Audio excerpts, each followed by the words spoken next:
My name is Sumeya and I'm here at the Amber Clinic. Unfortunately, it is obviously closed due to the COVID-19 guidelines by the government. There should be no reason any salon should be open in this particular moment in time, whether it's a home salon or on a high street salon. What I would like to do today is spend a bit of time to advise you what to do in this particular moment in time, how to manage your hair at home. So we'll start off with the face. If you are having any form of threading, waxing or tweezing done in a salon, then what can you do? I would recommend you to use tweezing techniques at home. If you know threading, that is fantastic and it's a skill definitely to have. I would love to upload a video on that. But today I will talk about tweezing. I love Tweezerman tweezers or HD brows tweezers, but if you don't have them, then anything that you have at home tweezer, or you can order them online. I keep my tweezers clean by washing them with antibacterial hand wash and then popping them into a Milton sterilizing solution or giving them a boiling hot water. So make sure you use clean tweezers. And one really important thing I always tell all my clients is the direction of hair, how you pull the hair out of the hair follicle. So I have done a little diagram here, and I want you to make sure you look at your hair when you are actually removing the hair. This is your hair and your hair is growing in this particular direction and you have the root in here. You will be pulling the hair, the full hair, you'll grab hold of it and you'll be pulling it into the opposite direction. It is very important that you do that, because if you don't do that, you will snap it here at the base and you will then be left with ingrowing hairs, which can stimulate spots, irritation and ingrowing hairs, and you do not want that. And so you want to manage that correctly. So make sure you do that. The same applies to if you're going to be using home waxing strips. Make sure you pull them into the opposite direction.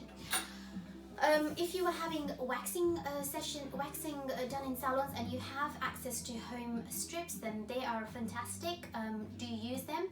Or if you were having laser hair removal for your face, then and you have access to a home laser kit, then fantastic, use that. It is fantastic to maintain. Obviously, it goes without saying that laser machines in a salon will be much stronger. You can see the size of a laser machine in a salon, which will be much larger with larger motors, so they're much stronger. However, a home kit in this situation and for maintenance are just as good for this maintenance of your body hair. I'd like to touch base on how frequently you do it. So if you were looking after hair on your face, they grow much quicker. So like your upper lip and your eyebrows, people tend to come in, fortnightly or 3 weeks apart, or even 4 weeks apart. I would say aim for 3 weeks. So you don't want to be over plucking, because you can become tweezer happy, leave gaps, and you mess up the routine that you have. So you want to maintain that. So the facial hair 3 weeks apart, and if it's your body, 4 to 6 weeks apart. But if you've been having laser hair removal at home, in a salon, and you've already on a maintenance, so maybe your gaps are much larger, so you are like 3 months apart or 4 months apart, then that is fantastic. You may not have much to worry about.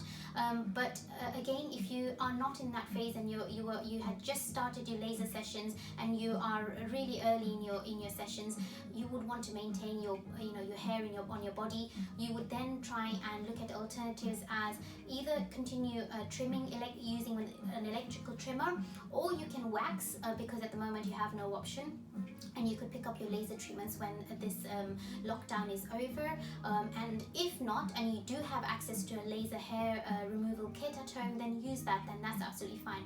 There is no reason for you to go out and buy a laser hair removal kit in this particular moment in time, with all the job cuts and people worrying about their money. You don't need to be doing that.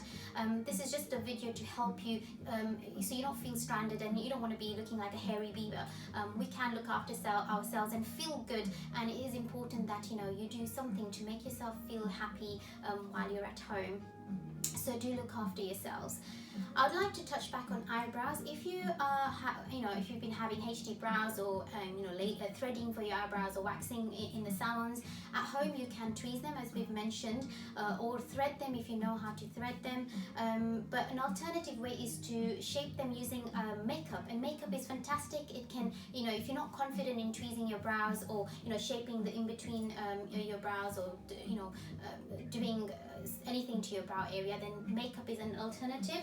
I love HD brown makeup palette, and how they recommend is using a lighter brown on the beginning of your brow, and then a medium brown towards the center, and like a darker brown or a black towards the end. That gives a higher definition to your brow, and you would not even need to shape your brows, and it's a fantastic way to make your make your face look nice and framed. So that's one option. If you don't have a brow palette, that's absolutely fine, it's not a problem. You can use a brown palette, brown eyeshadow palette. It shouldn't have a shimmer because you don't want shimmery makeup on your eyebrows, it'll look very silly, but just a matte color is absolutely fine, and you can just brush it along your brows, and it can look really nice and emphasize your brow area.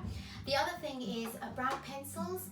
They can be really good, you can shape them, you can fill in gaps, and also brow mascara. So you've got a few options there. Also, lastly, I'd like to touch bases, if you were having tinting done to your eyebrows, I would definitely not recommend you try things out at home if you don't have the real the goods that you need to be using for brow. So there's specific dye for eyebrows and peroxide as well, so you don't want to be doing things that if you don't have access to the right stuff. Because if you go, there are some people who've asked me, can I use hair dye on my eyebrows? And I would definitely say outright no, because the peroxide that we use, the level of peroxide we use on eyebrows is 3%, compared to the peroxide that we use for tinting hair, which is 6%, 9%, 12%, and 4%. They are way much higher, and they can cause sensitivity, burns, and irritation around the eye area, and you really don't want that. So that's all from me really. I hope that you found this really useful, and if you've got any questions, then direct message me. I'll be happy to help, and I miss you all, and you guys keep safe. Thank you so much for listening. Take care.